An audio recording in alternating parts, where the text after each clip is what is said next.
Դե ինչ, վերադարձանք սիրելի ընկերներ եւ քիչ առաջ իմ գործընկեր Համլետը նշեց, որ մենք այսօր անդրադառնալու ենք Հովհաննես Թումանյանի սիրված ուտեստներից մեկին, որը որ հիմա կներկայացնի մեր գործընկեր Անուշը։ Բարի լույս Անուշ։ Բարի լույս սիրելի գործընկերներ։ Այո, այսօր շատ պատասխանատու է ինձ համար այստեղ լինելը, որովհետև պատրաստում ենք Հովհաննես Թումանյանի սիրելի թխվածքաբլիթը, որը կոչվում է ագդակ,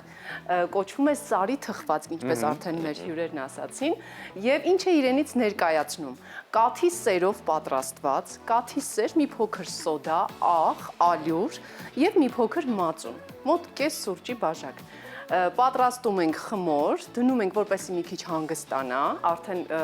կես ժամ մոտավորապես պետք է հանգստանա, դրա համար մենք նախապատրաստել ենք եւ սկսում ենք գրտնակով բացել ու այսպես կտրվածքներ ենք անում, հերթով սկսում ենք յուղով, մաքուր տնական յուղով պատրաստել։ Անուշ երբևիցե պատրաստել ես, թե Ոչ, այսօր առաջին անգամ պատրաստեցի, բայց ուրախ եմ, որ լավ է ստացվել։ Լավ է ստացվել, որովհետև ես տեսա ուղարկել էին մեր գործընկերները, ուղարկել էին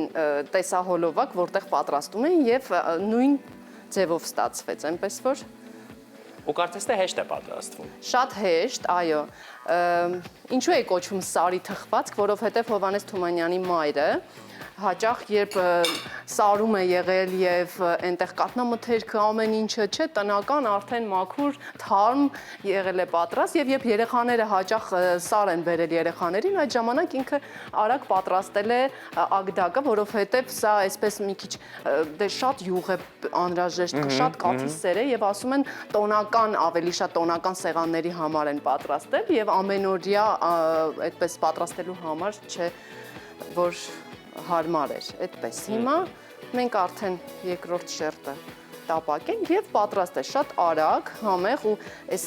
յուղի հոտը զգում եք ինչքան մի անգամից եկավ մեզ մոտ յուղի հոտը։ Այո, հաճելի է եւ մի տեսակ մեզ արդեն մենք էլ սարերում ենք զգում, որովհետեւ այնտեղ է որ այսպիսի համու հոտ է գալիս։ Ահա Իսկ վրան ինչ-որ բան կարելի է ավելացնել, թե Իդեպ ասեմ, որ Թումանյանը այդ դա չէր ներառել բաղադրատոմսում։ Քանի որ սա կոչվում է քաղցրավենիք, բայց խմորի մեջ չկա քաղցր, դրա համար ավելացնում ենք շաքարավազ վերջում, որպեսզի քաղցրանա։ Շաքարի փոշի թե հենց շաքարավազ։ Շաքարավազ։ Ես օրինակ շաքարի փոշիկ ավելացնեի, դες։ Վերջում վրա։ Կամ կարելի էր օրինակ ջեմով կամ որևէ այլ քաղցրիկով համեսել, չէ՞ լրիվ այլ պատմություն կդառնա։ Այո, բայց մենք մեզ դուր չենք տալիս իհարկե օրինակ իրար բաղադրատոմսը հիմա խմբագրելու։ Ուղղակի առաջարկներ ենք անում։ Համտեսել, մեզ մնում է ավելացնել շաքարավազ, ահա։ Եվ համտեսել Հովհաննես Թումանյանի սիրելի քաղցրավենիքը, որը հիշեցնեմ կոչվում է ագդակ, քանի որ տաք է անմիջապես շաքարավազը հալչեց եւ վերջ արդեն գրեթե չի էլ երևում։ Ինչ-որ պատասխանատու պահ է հիմա, չէ՞, բոլորիս մոտ այդ զգացողությունը այդպեսին է։ Իսկապես, բայց կարևորը որ շատ գեղեցիկ ստացվեց, շնորհակալ ենք Անուշ։